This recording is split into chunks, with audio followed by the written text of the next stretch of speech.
नमस्कार, mind your vote में आपका स्वागत। साल 1980 में जब विश्वनाथ प्रताप सिंह वीपी सिंह उत्तर प्रदेश के मुख्यमंत्री बने तो उस समय बीहड़ों में आतंक का पर्याय बन चुकी फूलन देवी के गैंग का सफाया किया। इस कांड ने उन्हें खूब चर्चा दिलाई थी।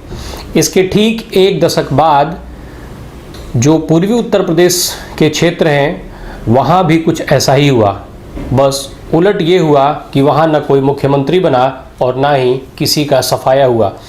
साल 1993 उस समय इलाहाबाद और आसपास के लगे क्षेत्रों में कई बाहुबली बनने के फिराक में ऊपर चढ़ने लगे। फिर साल 1993 आया जब राज परिवार का एक लड़का इलाहाबाद विश्वविद्यालय से पढ़कर लौटा और उसने कदम रखा राजनीति में। न केवल कदम रखा, न केवल नई परिभाषाएं लिखने की शुरुआत की, बल्कि उसने राजनीतिक क्षितिज का वो अंक, वो बिंदु छुआ जो धुरी बन गई, जिसके आसपास घूमने लगी उस पूरे क्षेत्र की राजनीति। आज के अंक में बात कौशाम्बी लोकसभा सीट की, जिसका लोकसभा क्रमांक है 50। कौशाम्बी गौतम बुद्ध के काल की नगरी थी। उस समय ये वत्स देश की राजधानी हुआ करती थी। गौतम बुद्ध का चूँकि जगह प्रयाग के समीप थी, इसलिए भी इसको खूब ठीक से इसका नाम था। गौतम बुद्ध के समय में ये जो उस समय उदयन का समय जिसको बोला जाता है, उदयन के समय पे गौतम बुद्ध का यहाँ कई बार आना जाना हुआ। यहाँ पर बहुत सारे लोगों को उन्होंने दीक्षा दी, दीक्षित किया। जो गुप्त काल के समय में जिस तरह से कई बुद्ध नगरों की समृद्धि का ह्रास हुआ, उसी तरीके का हाल कौशाम्बी का भी हुआ था। राजनीति की बात की जाए तो ये लोकसभा का जो क्षेत्र है वो अनुसूचित जाति के लिए आरक्षित यानी सुरक्षित सीट जिसे कहा जाता है, तो वो सुरक्षित सीट है। विधानसभा की 5 सीटें हैं, बाबागंज, कुंडा, सिराथू, मंजनपुर और चैल। 4 सीटें जो कुंडा को छोड़ करके बाकी भारतीय जनता पार्टी के पास है, और कुंडा से रघुराज प्रताप सिंह विधायक होते आए हैं लगातार निर्दल, और वो हैं। साल 2008 में ये लोकसभा सीट अपने अस्तित्व में आई थी। इसके पहले ये प्रतापगढ़, इलाहाबाद और वो चैल की लोकसभा सीट हुआ करती थी जो ख़त्म हो गई। साल 2009 में जब यहाँ लोकसभा का पहला चुनाव हुआ तो शैलेंद्र कुमार समाजवादी पार्टी के टिकट पर चुनाव लड़ करके यहाँ से पहले सांसद चुने गए। फिर साल 2014 और 2019 में ये सीट भारतीय जनता पार्टी के कब्जे में, और विनोद कुमार सोनकर यहाँ से चुनाव जीत करके सांसद हैं। विनोद सोनकर की बात की जाए तो 18 फरवरी साल 1970 को इलाहाबाद के ही सदियापुर में इनका जन्म हुआ। इलाहाबाद विश्वविद्यालय से इन्होंने शिक्षा दीक्षा पाई। फिर भारतीय जनता पार्टी के साथ जुड़ करके स्थानीय कार्यकर्ता के तौर पर इनके राजनीतिक कैरियर की शुरुआत हुई। संगठन में कई महत्वपूर्ण भूमिका इन्होंने अदा की। साल 2014 में भारतीय जनता पार्टी ने इस लोकसभा सीट से अपना उम्मीदवार बनाया। ये चुनाव जीते और सांसद हुए। सांसद होने के बाद इनको वाणिज्य संबंधी समिति में तथा पेट्रोलियम और गैस प्राकृतिक में जो मंत्रालय की समितियां होती है परामर्शदात्री, उसमें ये सदस्य रहे। साल 2019 के चुनाव में दूसरी बार इनको यहाँ से चुनाव लड़ने का मौका मिला, और ये वर्तमान समय में यहाँ से सांसद हैं। भारतीय जनता पार्टी के राष्ट्रीय सचिव हैं, जो अक्टूबर 2020 में इन्हें ये नई जिम्मेदारी भी दे दी गई थी। इसके बाद बारी आती है शैलेंद्र कुमार की। शैलेंद्र कुमार 25 जुलाई 1960 को इलाहाबाद में ही इनका जन्म हुआ। वहीं से फिर पढ़ाई लिखाई शुरू हुई और समाजवादी पार्टी के साथ जुड़ करके इनका राजनीतिक कैरियर शुरू हुआ था। शैलेंद्र जो हैं वो कांग्रेस के बड़े नेता थे। धर्मवीर जो कांग्रेस सरकार में मंत्री भी रहे थे, उनके बेटे हैं। ये राजनीतिक विरासत को आगे बढ़ा रहे हैं। 1985-1989 में 2 बार ये चैल की जो विधानसभा सीट थी उससे समाजवादी पार्टी के टिकट पर विधायक चुने गए। फिर उसके बाद 1998 में ये लोकसभा का चुनाव लड़े समाजवादी पार्टी के टिकट पर चैल की लोकसभा सीट से। उस समय चैल की लोकसभा सीट हुआ करती थी, वहाँ से चुनाव जीते और ये सांसद हुए। फिर 1999 का चुनाव हार गए, पर 2004 में जब फिर से चुनाव हुए तो ये चुनाव जीतने में कामयाब हो गए। समाजवादी पार्टी के टिकट पर दूसरी बार चुन करके संसद पहुंचे। साल 2008 में चूंकि 9 में चुनाव होने थे, और 2008 में जब परिसीमन आयोग की रिपोर्ट आई तो चैल की लोकसभा सीट समाप्त कर दी गई और कौशाम्बी जो है अपने अस्तित्व में आया। तो कौशाम्बी से ये चुनाव लड़े और कौशाम्बी से पहला चुनाव जीत करके पहले ये सांसद बने। साल 2014 में चुनाव हार गए। फिर तो उसके बाद ये 2019 में जब 2019 के चुनाव के पहले ही ये राजा भैया के संपर्क में आ चुके थे। राजा भैया अपनी पार्टी जनसत्ता पार्टी लोकतांत्रिक जो बनाए थे उसमें शामिल हो गए, और उन्होंने जनसत्ता पार्टी के टिकट पर 2019 का लोकसभा चुनाव लड़ा और चुनाव हारे। इसके अलावा यहाँ इस सीट से सुरेश पासी का नाम आता है। सुरेश पासी यहाँ से चुनाव लड़ चुके हैं। 1999 में चैल से सांसद रहे थे। साल 2014 में बसपा ने इनको अपने टिकट से उम्मीदवार बनाया था यहाँ इसी सीट से, ये चुनाव हार गए थे। इंद्रजीत सरोज का नाम आता है। इसके बाद समाजवादी पार्टी से 2019 में चुनाव लड़े थे। उत्तर प्रदेश सरकार जो समाजवादी पार्टी की रही उसमें ये कैबिनेट मंत्री रह चुके थे। अब हम लौटते हैं जहां से शुरुआत हुई थी वहां पर। रघुराज प्रताप सिंह राजा भैया की बात होगी। रघुराज प्रताप सिंह प्रतापगढ़ और कौसाम्बी, फूलपुर, इलाहाबाद, ये वो सीटें हैं जिसको रघुराज प्रताप सिंह राजा भैया सीधे सीधे प्रभावित करते हैं। प्रतापगढ़ और कौसाम्बी के राजनीति की ये धुरी माने जाते हैं। प्रतापगढ़ में तो यहाँ तक कहा जाता है कि राजनीति की शुरुआत राजा भैया से होती है और यहीं पर आके ख़त्म हो जाती है। 31 अक्टूबर 1967 को भद्री रियासत में इनका जन्म हुआ था। भद्री प्रतापगढ़ की रियासत थी।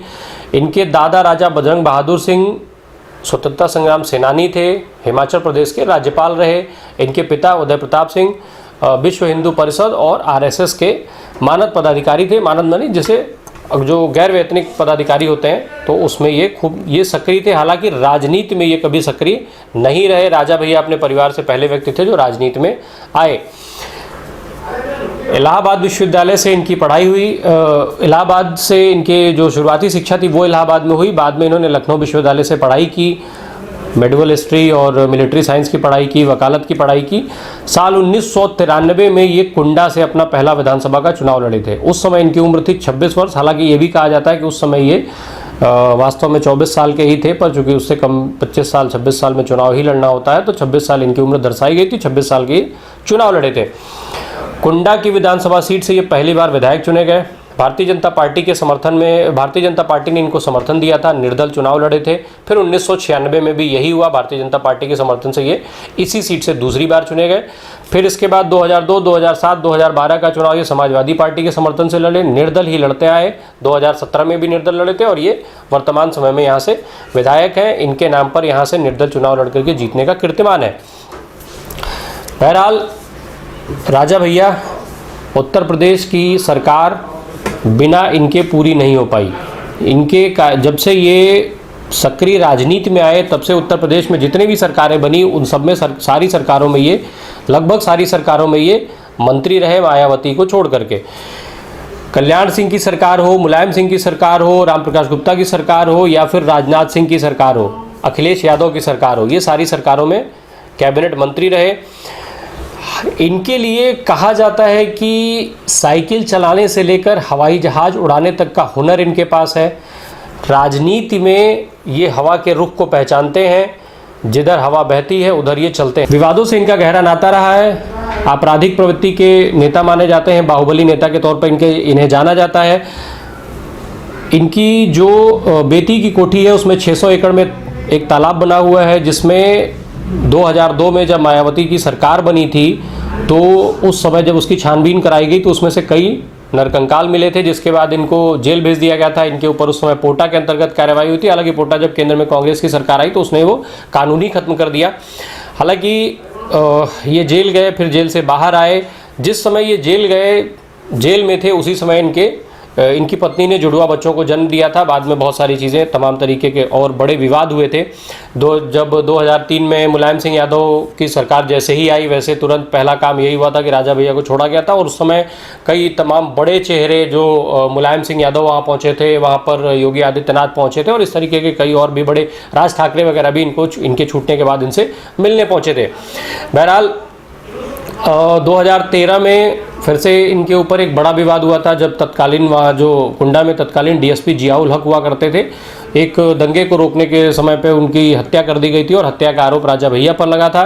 उनकी पत्नी परवीना आज़ाद ने केस फाइल किया था। उसमें बाद में राजा भैया ने उस समय पे इस्तीफ़ा दे दिया था। ये 4 मार्च 2013 को अखिलेश यादव की सरकार थी, ये कैबिनेट मंत्री थे, इन्होंने अपने पद से इस्तीफ़ा दिया।